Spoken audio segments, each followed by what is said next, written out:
Welcome to Brighter Rays. This week we are in Matthew chapter 4, 1 through 11. And this study is called, How Did Jesus Use the Weapon? Now in our study so far, we've studied our enemy. Like good soldiers, this is what we do.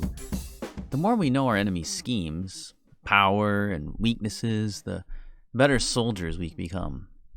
What also makes a good soldier is knowledge and familiarity with our weapon. A good soldier may be ineffective if he must use a weapon that he's unfamiliar with. That's why throughout history, most soldiers have gravitated toward the use of one kind of weapon. An archer would spend most of his time training on the bow and less time with a melee weapon like a sword or a spear. An army can become extremely effective if you have men that are trained extensively with one weapon.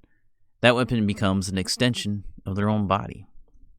It is why, especially during the medieval period, soldiers named their swords. Not only was a good, well-balanced sword a major expense, but it was used in successive battles. It became like a friend, something you rely upon.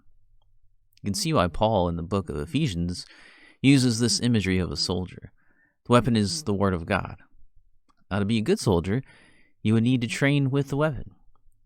Training alone or with other soldiers would be necessary, but what would truly advance a soldier's skill would be to study under a master.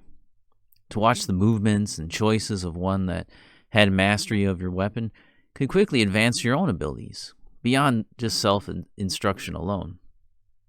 Receiving instruction from an experienced warrior on when to strike or to parry could mean the difference between death or life in a real battle. Likewise, in Matthew 4 and others, we can study the greatest master of the sword of the Spirit. Not only was he the master of the sword, but he is the one who invented it and crafted it.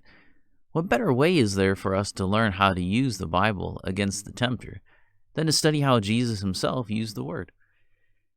In our week together here, I want to point out to you 5 ways that Jesus used the word of God against our adversary.